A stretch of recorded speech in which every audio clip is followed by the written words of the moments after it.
I was halfway through my second cup of coffee when I saw the tow truck backing up to my company van, and my heart dropped straight through the floor. That van wasn't just transportation. It was a mobile command center packed with $60,000 worth of specialized heating equipment, diagnostic tools, and emergency repair gear, staged for the biggest power restoration job Denver had seen in 3 years. My name is Victor Harrison, and I work as a senior field operations coordinator for Mountain Peak Power Company.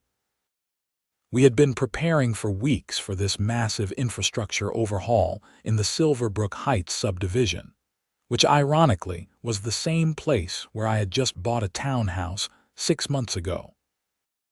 The van sitting in my designated parking spot was supposed to stay there for exactly 3 days, while we coordinated the shutdown and restoration of the main power grid serving 400 homes.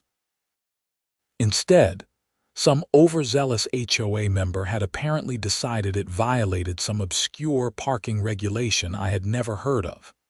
I sprinted out of my front door still wearing my slippers, coffee mug in hand, waving my arms like a madman. The tow truck driver, a stocky guy with a gray beard, had already hooked up the van and was climbing back into his cab. "Stop! Hold on!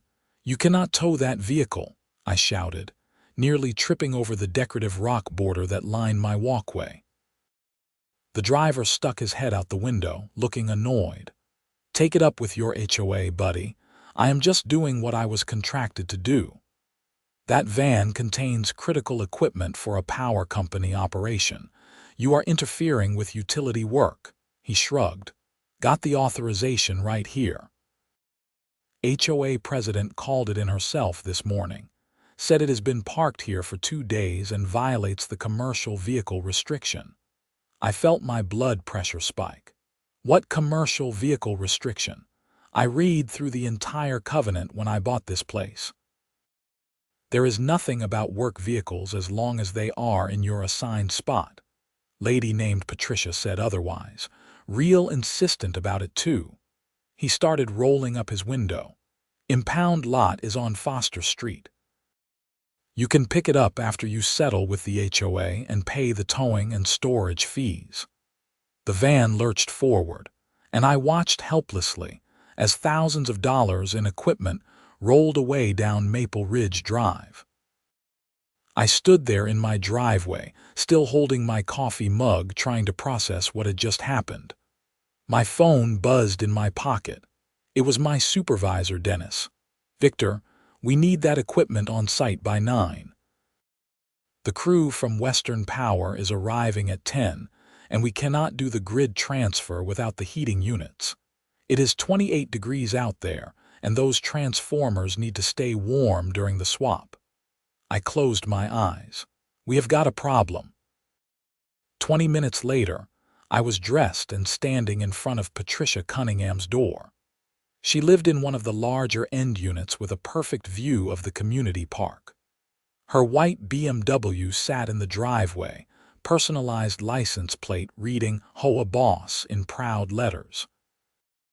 I had only met Patricia once before, during the mandatory new homeowner orientation, where she had spent 45 minutes explaining the importance of mailbox uniformity and proper holiday decoration protocols. I rang the doorbell 3 times before she answered, appearing in a lavender velour tracksuit with matching headband. She looked me up and down with the kind of expression someone might give a stray dog that had wandered onto their porch. "Victor, is it? This is rather early for a social call. You had my work van towed." I kept my voice as level as possible, though my hands were shaking. "The van that I specifically notified the HOA about last week via email." Patricia's eyebrows rose. "That monstrosity with all the equipment racks and company logos plastered on the side." "Yes, I absolutely had it towed. Commercial vehicles are strictly prohibited in Silverbrook Heights residential areas. It is in Section 7 of the Covenant." "No, it is not. I read Section 7 multiple times. It says no vehicles used for commercial purposes such as food trucks, mobile businesses, or advertising vehicles. My van is a utility company field operations vehicle parked in my assigned spot while coordinating emergency infrastructure work. She crossed her arms. Emergency work. I was not notified of any emergency. Because it is not an emergency yet. It is preventative maintenance. We are replacing aging transformers before they fail. Your home is on the same grid. If we do not complete this work, you could be looking at extended outages when winter storms hit. Patricia's expression did not change. I am sure your company has other vehicles. The aesthetics of this community are important, Victor. We have standards here. That van was an eyesore and several neighbors complained. Several neighbors. I have been here 6 months and everyone I have talked to has been perfectly pleasant about it. Who complained? That information is confidential. I pulled out my phone and opened my email. Here. I sent this to admin at Silverbrook Heightscom last Wednesday. Dear HOA Board, I wanted to inform you that I will need to stage a company vehicle at my residence from Sunday through Wednesday for coordination of utility work in the area. The van will remain in my assigned parking space and will not obstruct traffic or other residents. Please let me know if there are any concerns. I got a raid receipt. Someone saw this. Patricia barely glanced at the screen. I do not check that email regularly. If you had something important, you should have called. The email is the official contact method listed on the HOA website. Nevertheless, the van has been towed and it will remain impounded until you pay the fees and receive written permission from the board to park it here. We have a board meeting scheduled for next month. You can present your case then. Next month. I need that van today. Right now. We have a crew waiting and we have coordinated with the city for scheduled power shutdowns. If we do not complete this work, we will have to reschedule everything, which could take months. She started closing the door. That sounds like a personal problem, Victor. Perhaps in the future you will think twice before violating community standards. The door clicked shut in my face. I stood there for a moment, considering my options. I could call the police, but technically, the HOA did have the authority to enforce parking regulations, even if Patricia was being unreasonable about it. I could call a lawyer, but that would take days or weeks to sort out. I could call my supervisor back and explain the situation, but that would probably get me pulled from the project and possibly written up for poor planning. Instead, I called the impound lot directly. Foster Street Towing, this is Jake speaking. Hi, Jake. My van was just towed from Silverbrook Heights about 30 minutes ago. Mountain Peak Power Company vehicle, white Ford Transit with equipment racks. I need to get it released immediately. It has critical utility equipment. Sure thing. I will need the towing authorization fee, storage fee, and a release form from whoever ordered the tow. How much are we talking? $300 for the tow, $50 for storage, even though it has only been here an hour.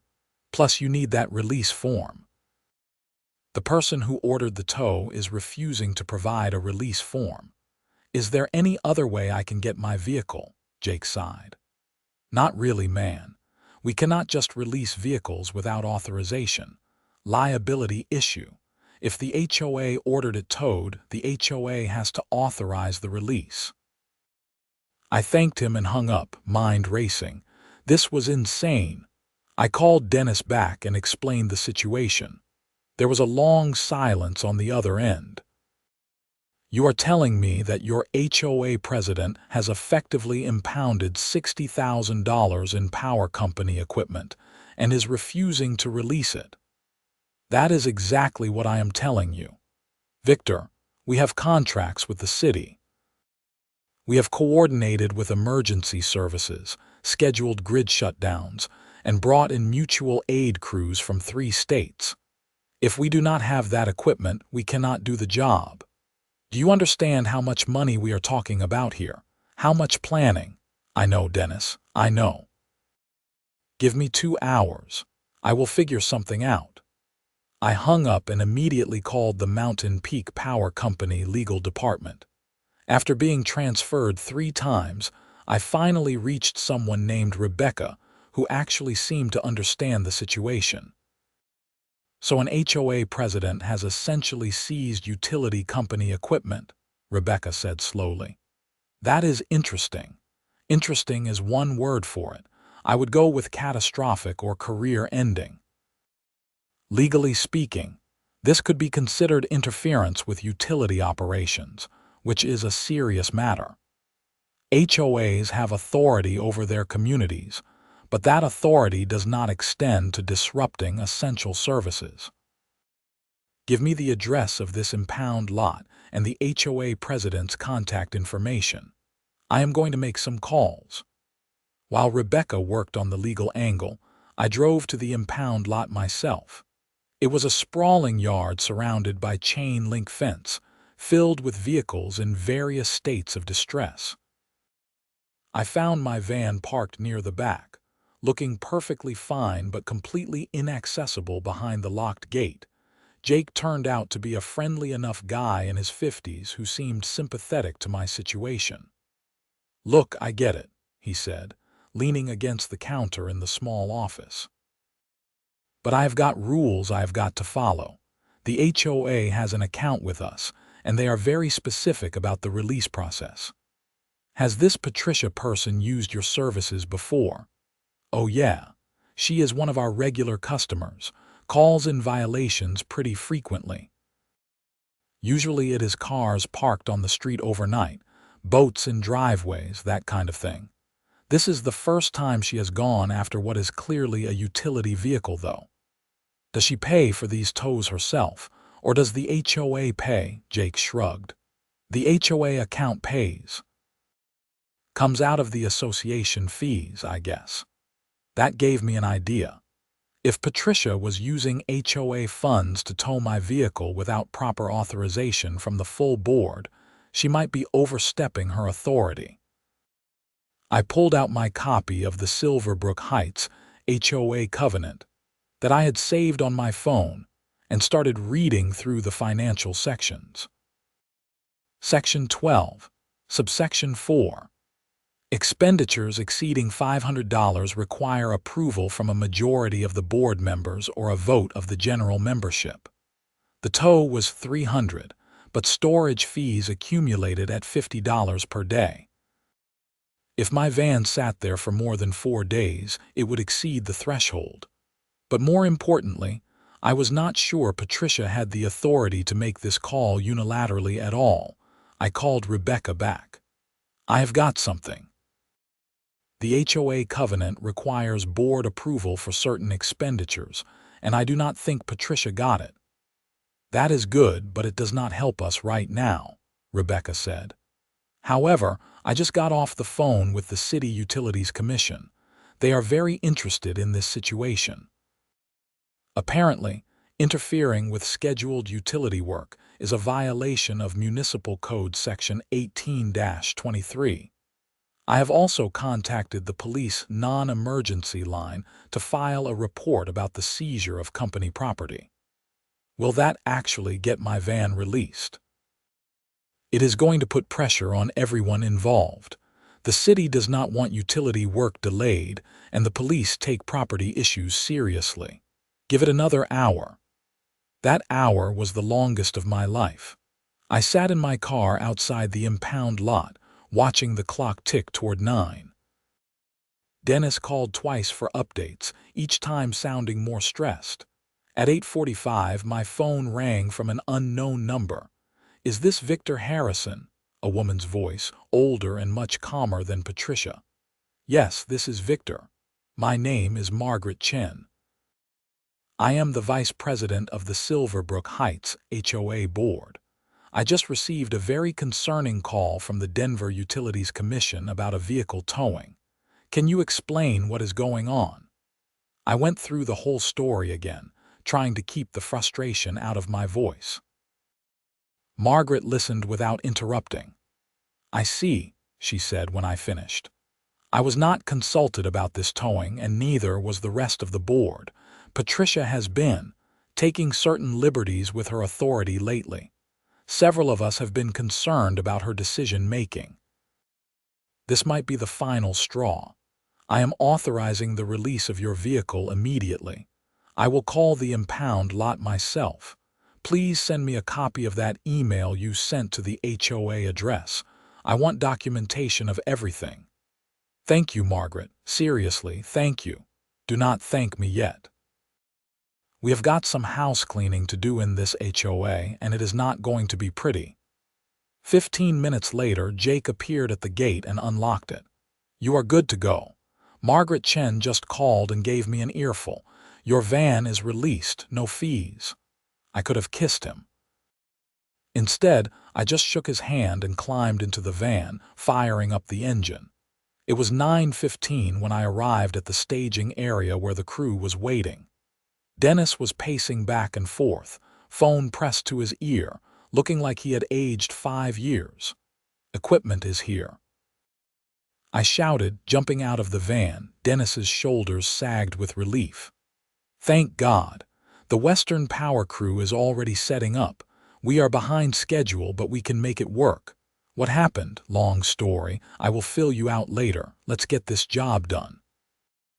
The next 12 hours were a blur of coordinated chaos. We shut down sections of the grid, swapped out transformers, tested connections, and brought everything back online in sequence. The heating equipment from my van kept the sensitive components warm in the freezing temperatures, exactly as planned. By 9 that evening, we had successfully upgraded the entire power infrastructure for Silverbrook Heights and the surrounding area.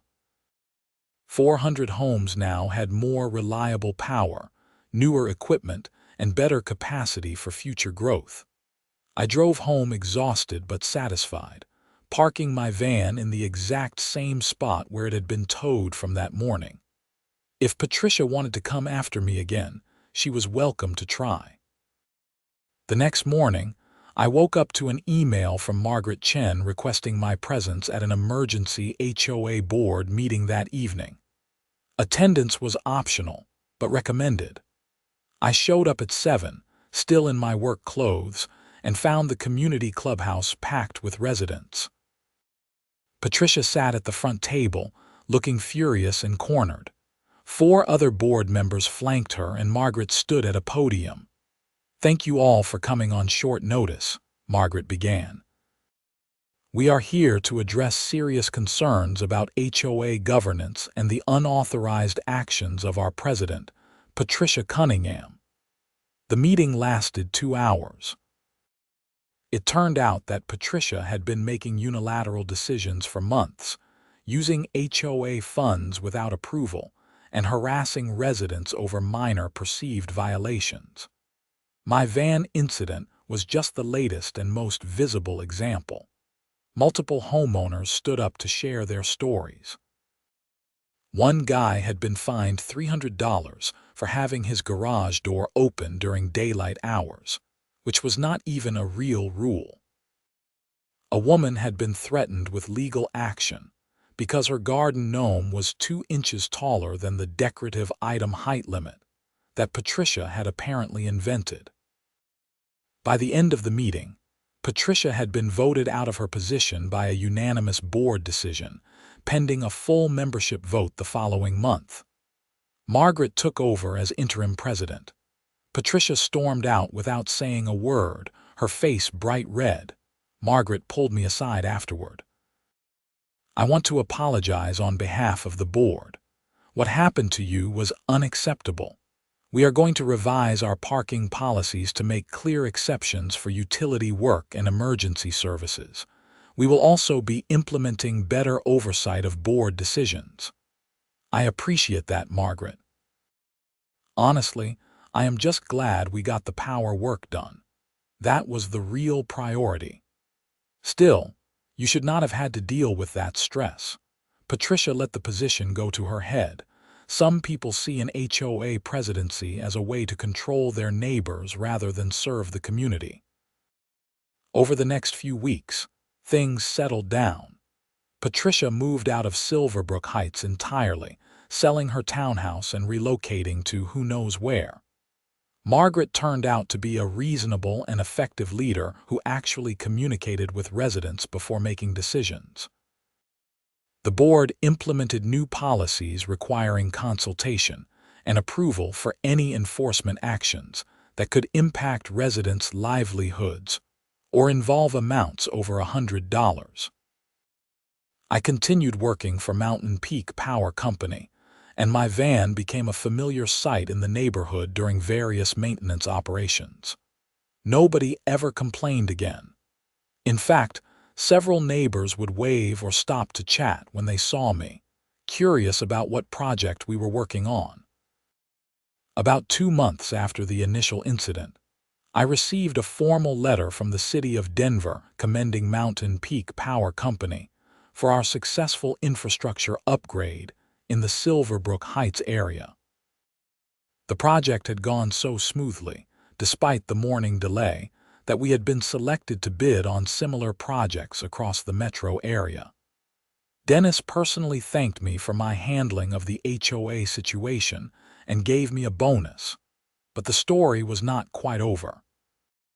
One afternoon in late March, I came home to find an official-looking envelope in my mailbox. It was from the Jefferson County District Attorney's office. My stomach dropped. What now? I opened it carefully. It was not a summons but a request for a witness statement. Apparently, several Silverbrook Heights residents had filed formal complaints about Patricia's conduct as HOA president, alleging misuse of funds, harassment, and abuse of authority. The DA's office was investigating whether any criminal charges were warranted. I called the number listed on the letter and spoke with an assistant district attorney named Kevin Rodriguez. "Mr. Harrison, thank you for calling back. We are conducting an investigation into Patricia Cunningham's activities as president of your HOA. Multiple residents have alleged that she misused association funds for personal purposes, made unauthorized expenditures, and engaged in harassing behavior. We understand you had a significant incident with her involving a company vehicle." "That is correct. She had my utility company van towed without proper authorization, which nearly derailed a major power infrastructure project. Can you walk me through exactly what happened?" I spent 30 minutes giving a detailed account of the entire incident. From the morning I saw the tow truck to the emergency board meeting where Patricia was removed. Kevin asked specific questions about the timeline, the financial aspects of the tow, and whether Patricia had followed proper HOA procedures. "This is very helpful," Kevin said when I finished. "We are building a case that Patricia exceeded her authority repeatedly and used HOA funds inappropriately. The towing incident is particularly significant because it involved interference with utility operations and resulted in substantial costs to both your company and the city." "Are you saying she could face criminal charges?" "Possibly. At a minimum, we are looking at misuse of position, unauthorized expenditure of shared funds, and potentially interference with public utilities.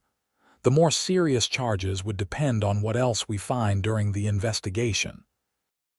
I do not want to see anyone go to jail. I just wanted to do my job." "I understand, but when someone in a position of authority abuses that power, there have to be consequences. Otherwise, it keeps happening. We will be in touch if we need anything else from you." 2 months later, the DA's office announced charges against Patricia Cunningham. She was formally charged with 3 counts of theft by misuse of position, 2 counts of harassment, and 1 count of interference with utility operations. The charges related not just to my incident, but to a pattern of behavior spanning her entire tenure as HOA president. According to the investigation, Patricia had been using HOA funds to pay for personal expenses, including a lawn service for her own home that was billed as community maintenance. She had threatened multiple residents with baseless legal action, causing significant stress and expense. And the towing of my van had violated both city ordinances and state laws regarding utility operations. The case went to trial in September. I was called to testify, which was an experience I would not recommend to anyone. Patricia's defense attorney tried to paint me as someone with a grudge against the HOA, but the facts spoke for themselves. I had documentation of everything. The email I had sent notifying the HOA, the timeline of events, the impact on the utility project, and the emergency board meeting that removed Patricia from office. The trial lasted 3 days. Multiple residents testified about Patricia's behavior. The HOA's financial records were entered as evidence, showing unauthorized expenditures totaling over $15,000 during Patricia's 18-month tenure. The jury deliberated for less than 4 hours, guilty on all counts. Patricia was sentenced to 18 months of supervised probation, 300 hours of community service, and ordered to pay full restitution to the Silverbrook Heights HOA for all misused funds. She was also permanently banned from serving on any HOA board in Colorado. The judge's statement during sentencing stuck with me. Homeowner associations serve an important function in maintaining communities, but that power must be exercised responsibly and with accountability. You abused your position, harassed your neighbors, and interfered with essential public services. This sentence reflects the seriousness of breaching the trust placed in you. I watched Patricia's face as the sentence was read. She looked smaller somehow, diminished. There was no trace of the imperious woman who had stood at her front door and dismissed my concerns. Just someone who had let a small amount of power corrupt them completely. After the trial, Margaret organized a community meeting to discuss reforms. Silverbrook Heights implemented new bylaws requiring full board approval for any enforcement action, financial transparency reports published quarterly, and term limits for all board positions. They also established an appeals process so residents could challenge decisions they felt were unfair. We learned a hard lesson, Margaret said at the meeting. An HOA should make life better for residents, not worse. We are here to maintain property values and community standards, but that cannot come at the expense of common sense and basic decency. The room erupted in applause. It was a different atmosphere from the angry, tense emergency meeting months earlier. People seemed hopeful that the community could move forward. As for me, life returned to normal. I continued living in Silverbrook Heights, and my relationship with the HOA remained cordial and professional.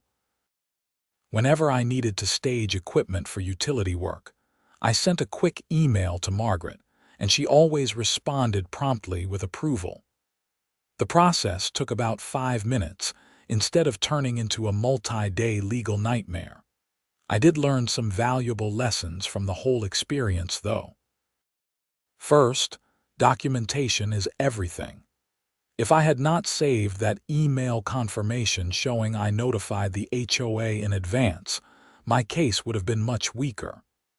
Second, most people are reasonable if you approach them calmly and professionally.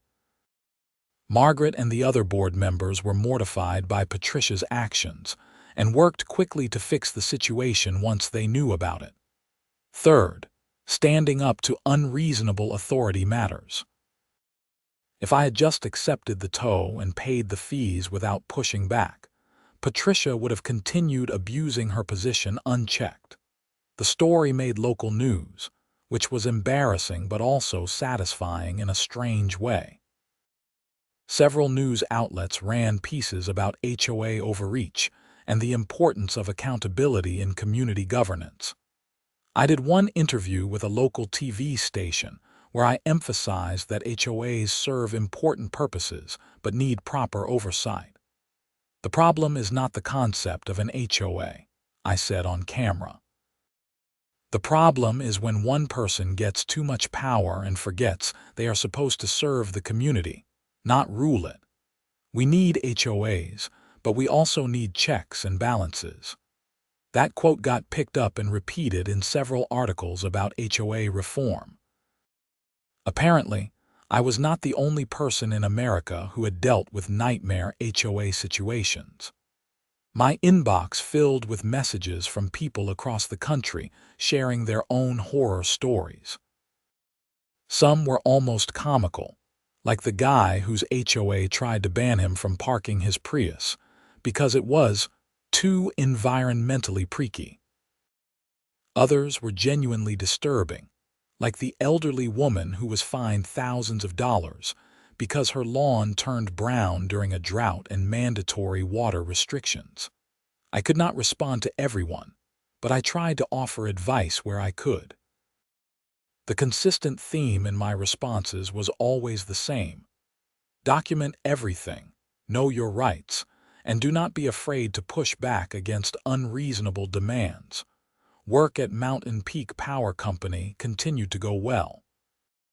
The success of the Silverbrook Heights infrastructure project led to more opportunities, and I was promoted to regional operations manager. My new role involved coordinating utility work across multiple communities, which meant dealing with various HOAs on a regular basis. Interestingly, I found that most HOAs were actually pretty reasonable once you established good communication. I made it a policy to always notify HOAs in writing at least 2 weeks before any scheduled work, explain what we were doing and why it mattered, and provide contact information for questions. This proactive approach prevented most problems before they started. There was one amusing incident about 6 months after the Patricia situation. I was coordinating transformer maintenance in a different subdivision called Windermere Estates. Their HOA president was a guy named Donald who took his role very seriously, but was fundamentally decent about it. He called me after receiving my notification email. "Victor, I read about what happened to you in Silverbrook Heights. Just want you to know that will not be an issue here. Your crew is welcome to stage wherever they need, and if anyone gives you trouble, you call me directly." I appreciate that, Donald. Hopefully it will be a smooth operation. I am sure it will be. Also, I wanted to ask your advice. We have been reviewing our HOA policies, and I want to make sure we are not setting ourselves up for Patricia-style problems. Any suggestions? I spent an hour on the phone with Donald, sharing everything I had learned. He was genuinely interested in being a good HOA president and avoiding the pitfalls that had destroyed Patricia. By the end of the conversation, we had become friends. That is how I ended up speaking at an HOA leadership conference in Colorado Springs the following spring. Margaret had been invited to present about the Silverbrook Heights reforms, and she asked if I would join her to provide the resident perspective. I was nervous about public speaking, but it felt important to share the story. The conference room was packed with HOA board members from across Colorado.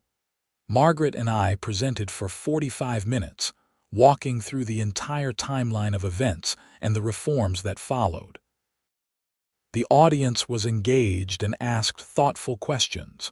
One woman raised her hand during the Q&A session. How do we balance enforcing community standards with not becoming tyrants? That is the struggle I face constantly. I thought about it for a moment.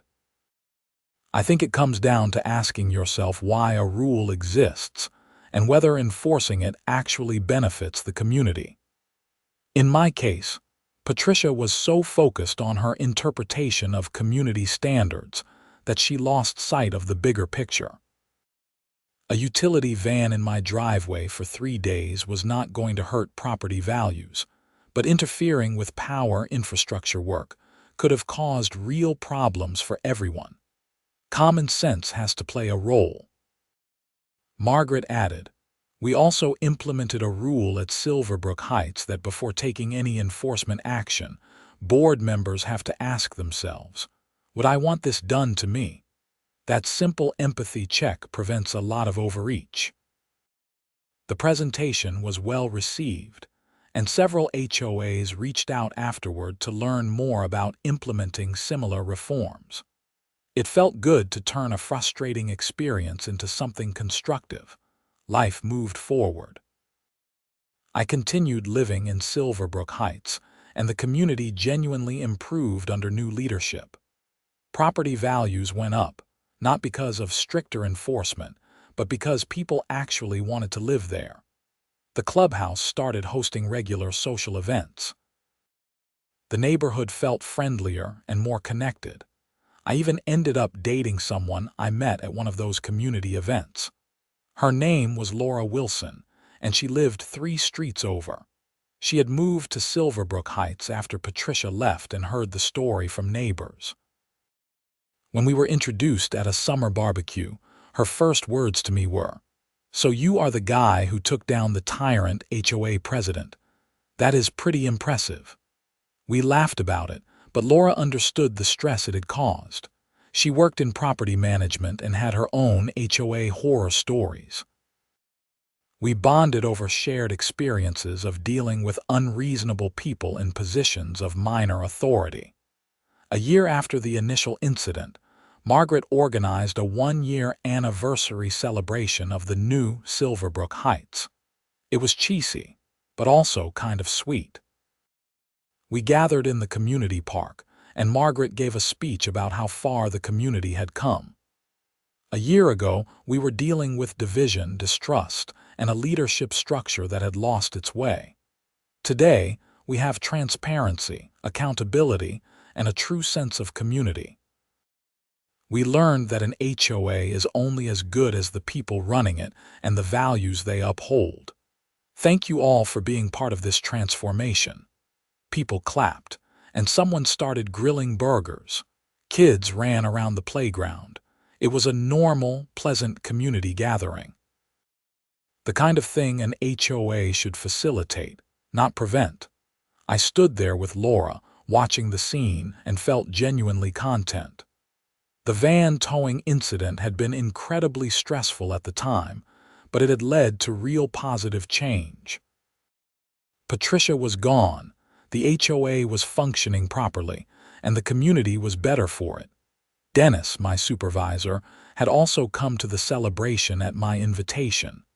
He was impressed by how the situation had resolved. "You know, Victor, this whole mess could have gone very differently. You handled it professionally, and good things came from it. That is leadership. I was just trying to get my van back so we could do the job." Sometimes that is what leadership is, doing what needs to be done, even when people make it difficult. As the sun set over Silverbrook Heights that evening, I reflected on everything that had happened. A simple work assignment had turned into a major confrontation, a criminal investigation, a trial, and eventually meaningful community reform. All because someone in a minor position of power forgot that authority comes with responsibility. The equipment van that started everything was long gone, replaced by a newer model with updated gear. But I kept a photo of the old van on my phone as a reminder. A reminder that standing up to unreasonable authority matters, that documentation and persistence pay off, that most people are decent when given the chance, and that even HOAs, those often maligned organizations, can work well when led by people who genuinely care about serving their community rather than controlling it. Patricia Cunningham completed her probation and community service, as far as I know. I never saw her again after the trial. I hope she learned something from the experience. though I have my doubts. Some people never realize that the problem was them all along. Margaret served as HOA president for 2 more years before stepping down to spend more time with her grandchildren. The board that replaced her maintained all the reforms and continued the tradition of transparent, accountable governance. Silverbrook Heights became known in the area as a well-run community with reasonable leadership. My career at Mountain Peak Power Company continued to flourish. The skills I developed handling difficult situations, communicating clearly under pressure, and navigating complex interpersonal dynamics served me well in management. I often told new employees the story of the towed van, using it as a teaching moment about problem solving and persistence. Laura and I got married 2 years after we met, in a ceremony held at the Silverbrook Heights clubhouse. Margaret insisted on helping with the planning, and half the neighborhood showed up. It was perfect, a celebration of love and community in a place that had overcome its challenges to become genuinely special on our wedding day. As I stood at the front of the decorated clubhouse, I caught sight of my new work van parked outside, clearly visible through the windows. It bore the same Mountain Peak Power Company logo as the van that had been towed years earlier. But this time, it sat there with the full blessing and support of the community. Someone asked me once if I regretted buying a home in an HOA community after everything that happened. The answer was no. The experience taught me that systems are only as good as the people running them, and that positive change is possible when good people decide enough is enough. Silverbrook Heights was not perfect, but it was home, and it was proof that even broken systems can be fixed with effort, courage, and community support. The towing of my heated equipment van on that cold morning years ago could have been just another frustrating story about HOA overreach. Instead, it became a catalyst for meaningful change, criminal accountability for abuse of power, and a reminder that standing up for what is right matters. The $300 tow that nearly derailed a major utility project ended up costing Patricia Cunningham her position, her reputation, and ultimately her freedom in the form of probation and consequences that followed her for years. As I look back on it now, I am grateful for how everything unfolded. Not grateful for the stress or the conflict, but grateful that the situation exposed problems that needed fixing and brought together people who cared enough to fix them. The power company got its work done, the community got better leadership, and I learned lessons that shaped the rest of my career and life. Sometimes the most important moments in life come disguised as frustrating inconveniences. A towed van, an unreasonable HOA president, a morning that started with panic and ended with determination. Those moments test us, and how we respond defines not just our own character, but sometimes the character of entire communities.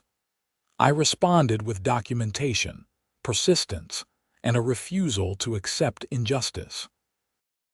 The community responded with accountability, reform, and a commitment to better governance. And Patricia Cunningham responded with denial and defensiveness, which ultimately led to her downfall. The heated equipment van is gone now, replaced and updated multiple times over the years. But its legacy lives on in the policies of Silverbrook Heights, in the lessons I share with colleagues, and in the story I tell when people ask about dealing with difficult HOAs. It is a story with a clear message. Abuse of power has consequences. Standing up for yourself matters, and communities work best when everyone remembers they are supposed to serve each other, not rule over each other. That morning when I ran outside in my slippers, coffee in hand, watching my van being towed away, I had no idea it would lead to all of this. But I am glad it did, because the world needs fewer Patricias and more Margarets. fewer tyrants and more servants, fewer people drunk on tiny amounts of power, and more people committed to using authority responsibly.